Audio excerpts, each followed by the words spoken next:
ये तो आप सभी लोग जानते हैं कि 30 जनवरी 1948 को महात्मा गांधी की हत्या नाथूराम गौडसे के द्वारा गोली मारकर की गई थी। कहाँ की गई थी? दिल्ली में जो बिड़ला भवन देखते हैं ना, वहीं मार दिया गया था। उसके बाद आप देखिए नाथूराम गौडसे को गिरफ्तार कर लिया गया था। उसके बाद इन्हें कोर्ट में उपस्थित कराया गया था।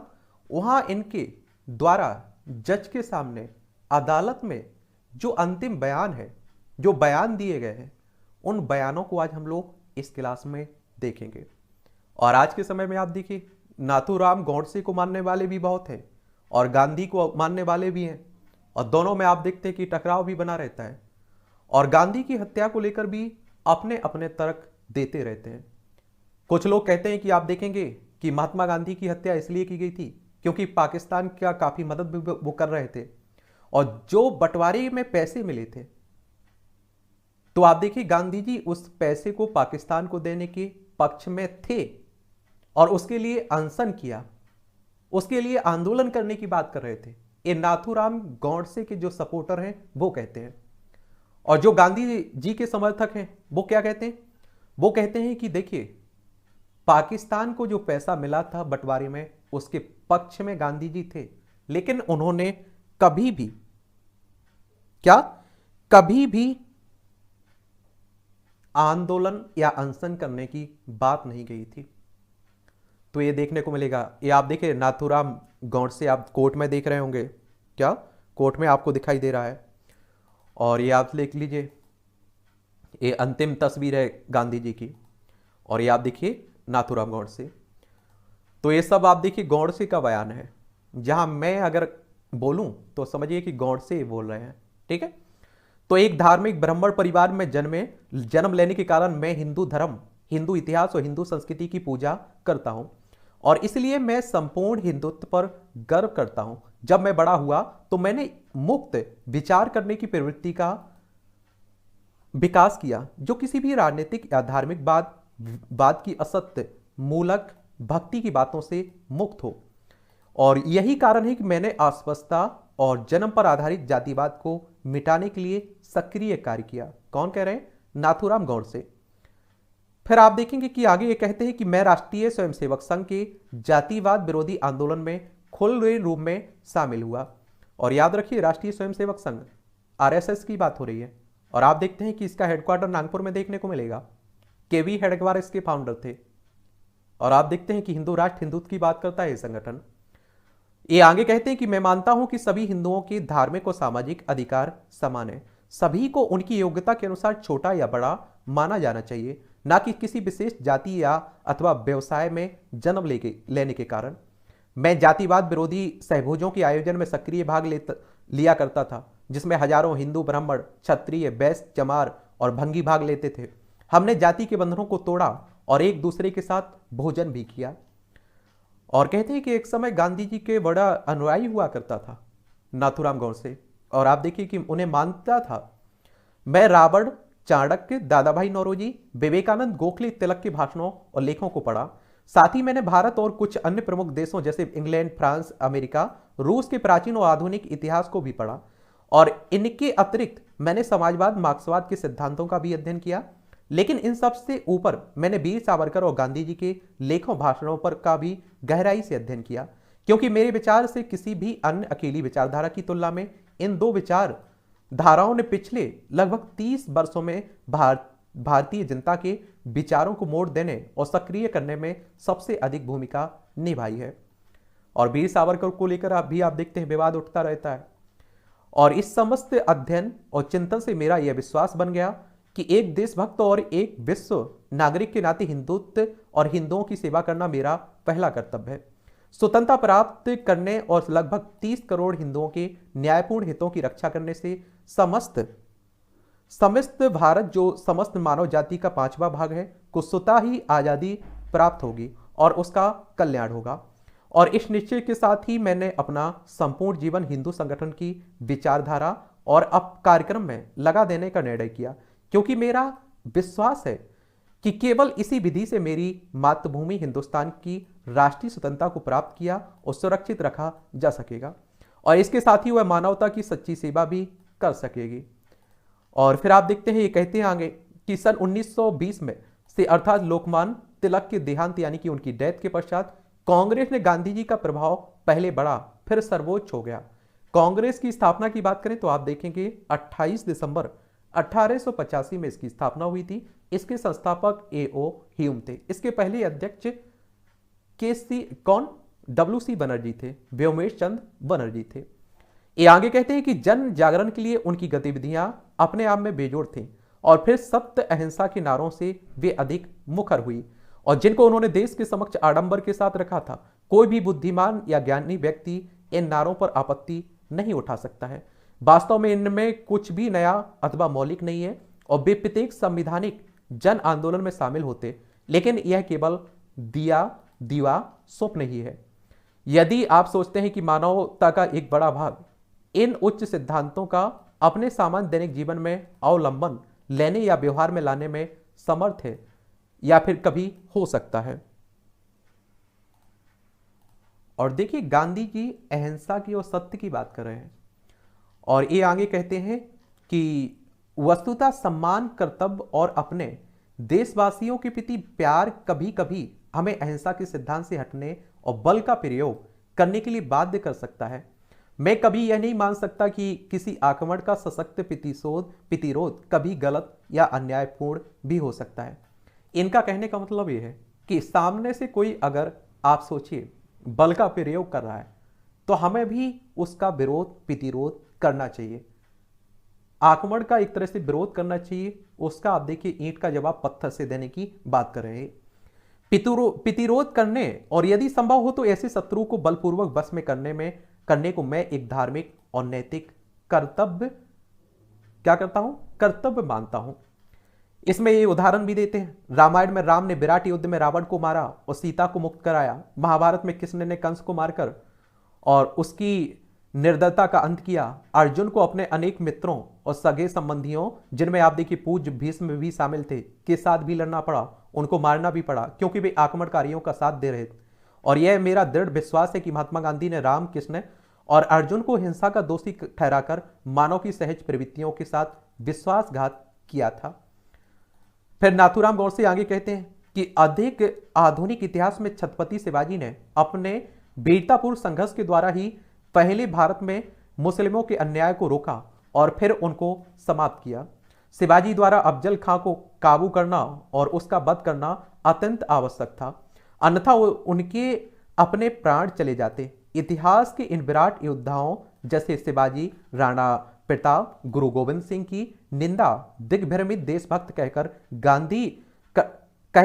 करने से गांधी जी ने केवल अपनी आत्म केंद्रीयता को ही प्रकट किया था और वे एक दृढ़ शक्ति प्रेमी मालूम पड़ सकते हैं, लेकिन वास्तव में वे लोक विरुद्ध थे क्योंकि वे देश में सत्य और अहिंसा के नाम पर अकथनीय दुर्भाग्य की स्थिति बना रहे थे। जबकि राणा प्रताप, शिवाजी, गुरु गोविंद सिंह स्वतंत्रता दिलाने के लिए अपने देशवासियों के हृदय में सदा पूज्य रहेंगे। आगे ये कहते हैं कि उनकी 32 साल तक उकसाने वाली गतिविधियों के बाद पिछले मुस्लिम परस्त अनशन से मैं इस निष्कर्ष पर पहुंचने को बाध्य हुआ कि गांधी के अस्तित्व को अब तत्काल मिटा देना चाहिए। और कहते हैं कि पहले भी इन्होंने एक बार कोशिश की थी।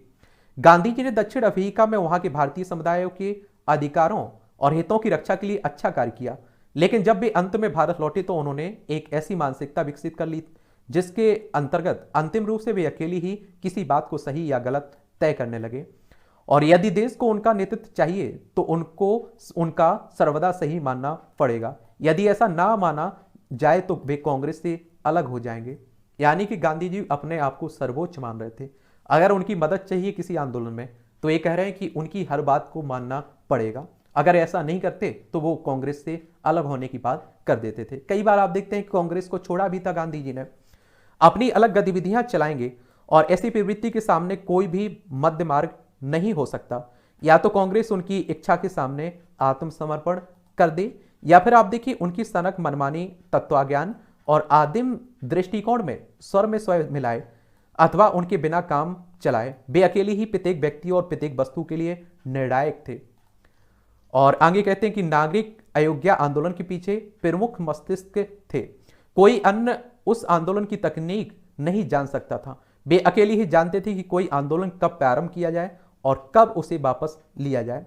आंदोलन चाहे सफल हो या असफल हो, चाहे उसके अकथनीय आपदाएं, राजनीतिक अपघात हो, लेकिन उससे उस महात्मा के कभी गलत नहीं होने के गुण पर कोई अंतर नहीं पड़ सकता। अपने कभी गलत ना होने की घोषणाओं के लिए उनका सूत्र था, सत्याग्रही कभी असफल नहीं हो सकता। और गांधी जी ने, आप देखिए, जब भी कोई आंदोलन लिया, कई लोगों ने उनकी आलोचना भी की, और उनके अलावा कोई नहीं जानता कि सत्याग्रही होता क्या है। इस प्रकार महात्मा गांधी अपने लिए जोरी और जद दोनों थे। इन बच्चों जैसे पागलपन और स्वेच्छाचारिता के साथ अति कठोर आत्मसंयम, निरंतर कार्य और उन्नत चरित्र से मिलकर गांधी को भयंकर रूप से उग्र तथा निर्द्वंद बना दिया था। और ये आगे कहते हैं कि बहुत से लोग सोचते थे कि उनकी राजनीति विवेकहीन थी, पर या तो उन्हें कांग्रेस को छोड़ना पड़ा या अपनी प्रतिभा को गांधी के चरणों में डाल देना पड़ा, जिसका वे कोई भी उपयोग कर सकते थे। और ऐसी पूर्ण गैर जिम्मेदारी की स्थिति में गांधी भूल पर भूल, असफलताओं पर असफलताएं और आपदा पर आपदा पैदा करने के अपराधी थे। भारत की राष्ट्रभाषा के प्रश्न पर गांधी जी की मुस्लिम परस्त नीति उनकी हड़बड़ी पूर्ण प्रवृत्ति के अनुसार ही है। और यह बिल्कुल स्पष्ट है कि देश के प्रमुख भाषा बनने के लिए हिंदी का दावा सबसे अधिक मजबूत है। और अपने राजनीतिक जीवन के प्रारंभ में गांधी जी हिंदी को बहुत प्रोत्साहन देते थे, लेकिन जैसे ही उनको पता चला कि मुसलमान इसे पसंद नहीं करते हैं, वे तथाकथित हिंदुस्तानी के पुरोधा बन गए। भारत में सभी जानते हैं कि हिंदुस्तानी नाम की कोई भाषा नहीं है, इसका कोई व्याकरण नहीं है, ना ही इसकी कोई शब्दावली है। यह केवल एक बोली है जो केवल बोली जाती है, लिखी नहीं जाती है। यह हिंदी उर्दू की एक संकर या फिर दोगली बोली है। और आगे कहते हैं कि महात्मा गांधी का मिथ्यावाद भी इसे लोकप्रिय नहीं बना सकता है, लेकिन केवल मुस्लिमों को प्रसन्न करने की अपनी इच्छा के अनुसार उनका आग्रह था कि केवल हिंदुस्तानी ही देश की राष्ट्रभाषा होनी चाहिए। हालांकि उनके अंधभक्तों ने उनका समर्थन किया, वह तथाकथित भाषा उपयोग की जाने लगी।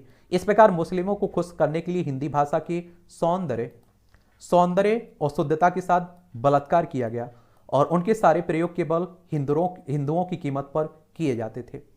आगे आप देखिए, नाथूराम गोडसे कहते हैं कि अगस्त 1946 के बाद मुस्लिम लीग की निजी सेनाओं ने हिंदुओं का सामूहिक संहार प्रारंभ किया, और तत्कालीन वायसराय लॉर्ड वेवेल ने इन घटनाओं से व्यथित होकर भी भारत शासन कानून 1935 के अनुसार प्राप्त अपनी शक्तियों का उपयोग बलात्कार, हत्या और आगजनी को रोकने के लिए नहीं किया। बंगाल से कराची तक हिंदुओं का खून बहता रहा, जिसका प्रतिरोध हिंदुओं द्वारा कहीं कहीं किया गया।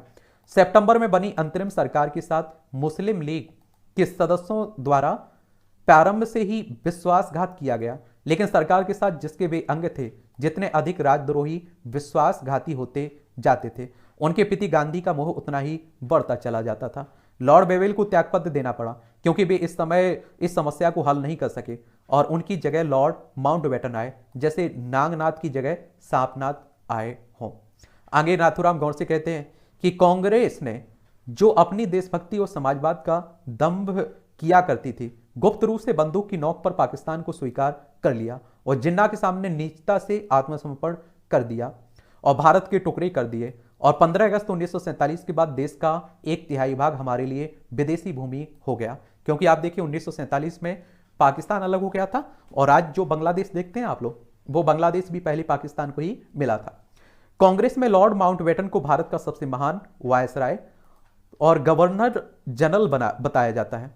सत्ता के हस्तांतरण की आधिकारिक तिथि 30 जून 1948 तय की गई थी, परंतु माउंटबेटन ने अपनी निर्दयतापूर्ण चीर-फाड़ के बाद हमें 10 महीने पहले ही विभाजित भारत दे दिया। गांधी को अपने 30 वर्षों की निर्विवाद तानाशाही के बाद यही प्राप्त हुआ, और यही है जिसे कांग्रेस स्वतंत्रता और सत्ता का शांतिपूर्ण हस्तांतरण कहती है। आगे ये कहते हैं कि हिंदू मुस्लिम एकता का बुलबुला अंततः फूट गया, और नेहरू तथा उनकी भीड़ की स्वीकृति के साथ ही एक धर्माधारित राज्य बना दिया, और इसी को वे बलिदानों द्वारा जीती गई स्वतंत्रता कहते हैं।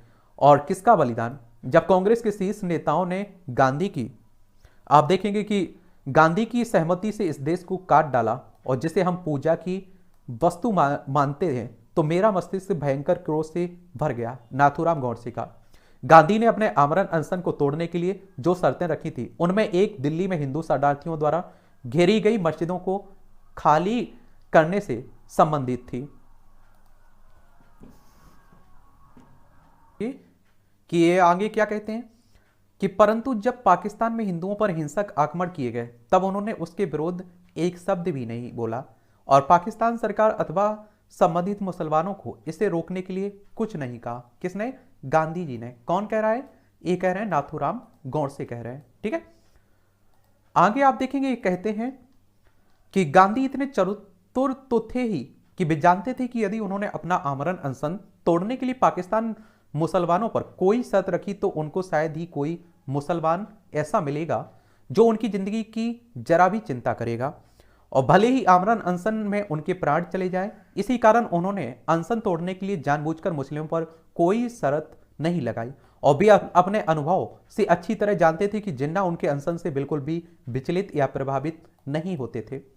मुस्लिम लीग गांधी की आत्मा की आवाज का कोई मूल्य नहीं समझती थी और गांधी को राष्ट्रपिता कहा जा रहा है। यदि ऐसा है तो वे अपने पिता जैसे कर्तव्य को निभाने में पूर्णतः असफल रहे हैं क्योंकि उन्होंने उसके विभाजन की स्वीकृति देकर उसके साथ विश्वासघात किया और मैं साहसपूर्वक कहता हूं कि गांधी अपने कर्तव्य में असफल हो गए। उन्होंने स्वयं को पाकिस्तान का पिता होना सिद्ध किया। उनकी अंदर की आवाज, उनकी आत्मिक शक्ति, उनका अहिंसा का सिद्धांत जिनसे वे बने थे सभी जिन्ना की लोहे इच्छा के सामने चरमरा गई और वे शक्तिहीन सिद्ध हुए। संक्षेप में मैंने स्वयं विचार किया और समझ गया कि यदि मैं गांधी को मार दूंगा तो मैं पूरी तरह नष्ट हो जाऊंगा। लोगों से मुझे केवल घृणा ही मिलेगी और मैं अपना सारा सम्मान खो दूंगा जो कि मेरे लिए जीवन से भी अधिक मूल्यवान है। लेकिन इसके साथ ही मैंने यह भी अनुभव किया कि गांधी जी के बिना भारत की राजनीति अधिक व्यवहारिक तथा रोधक्षम होगी और सशक्त सेनाएं भी अधिक बलशाली होंगी और निसंदेह मेरा अपना भविष्य पूरी तरह खंडहर हो जाएगा, लेकिन राष्ट्र पाकिस्तान के आक्रमणों से बच जाएगा। लोग भले ही मुझे मूर्ख या पागल कहेंगे, लेकिन राष्ट्र उस रास्ते पर बढ़ने के लिए स्वतंत्र हो जाएगा और जिसको मैं सुदृढ़ राष्ट्र निर्माण के लिए आवश्यक समझता हूं। ये कौन कह रहा है? नाथूराम गोडसे कह रहा है। और इस प्रश्न पर पूरी तरह विचार करने के बाद मैंने इस संबंध में अंतिम निर्णय कर लिया, लेकिन मैंने इस बारे में किसी से भी कोई बात नहीं की। मैं अपने दोनों हाथों में साहस भरा और 30 जनवरी 1948 को बिरला हाउस के प्रार्थना स्थल पर गांधी जी के ऊपर गोलियां दाग दी। मैं कहता हूं कि मेरी गोलियां एक ऐसे व्यक्ति पर चलाई गई थी जिसकी नीतियां और कार्यों से करोड़ों हिंदुओं को केवल बर्बादी और विनाश ही मिला है और ऐसी कोई कानूनी प्रक्रिया नहीं थी जिसके अंतर्गत उस अपराधी को सजा दिलाई जा सकी थी और इसलिए मैंने बेघातक गोलियां चलाई। मुझे व्यक्तित्व रूप से किसी भी व्यक्ति से कोई शिकायत नहीं है, लेकिन मैं कहता हूं कि मेरे मन में इस वर्तमान सरकार के प्रति कोई सम्मान नहीं है और जिसकी नीतियां अन्याय की हद तक मुसलमानों के प्रति अनुकूल हैं, लेकिन इसके साथ ही मैं यह भी स्पष्ट अनुभव करता हूं कि ये नीतियां पूरी तरह गांधी जी की उपस्थिति के कारण बनी थी। मैं बहुत खेद के साथ कहना चाहता हूं कि प्रधानमंत्री नेहरू भूल जाते हैं कि उनके उपदेश और कार्य कई बार एक दूसरे के प्रतिकूल होते हैं। जब इधर उधर वे कहते हैं कि भारत एक पंथनिरपेक्ष राज्य है, क्योंकि यह ध्यान रखना आवश्यक है कि पाकिस्तान के पंथधारित देश की स्थापना में नेहरू ने प्रमुख भूमिका निभाई और उनका कार्य गांधी जी द्वारा लगातार मुस्लिमों का तुष्टीकरण करने की नीति द्वारा सरल बन गया था। मैंने जो भी किया उसकी पूरी जिम्मेदारी लेते हुए मैं अब अदालत के सामने खड़ा हूं और निश्चय जी न्यायाधीश ऐसा आदेश पारित करेंगे जो मेरे कार्य के लिए उचित होगा। लेकिन मैं ये अवश्य कहना चाहता हूं कि मैं अपने ऊपर कोई दया नहीं चाहता और ना मैं यह चाहता हूं कि कोई अन्य मेरे लिए किसी से कोई दया याचिका करे। अपने कार्य के नैतिक पक्ष पर मेरा विश्वास सभी ओर से की गई मेरी आलोचनाओं से किंचित भी विचलित नहीं हुआ।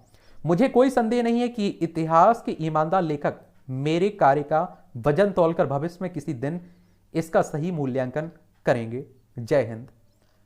ये पूरे आप देखिए अदालत में जज के सामने गोडसे का बयान है।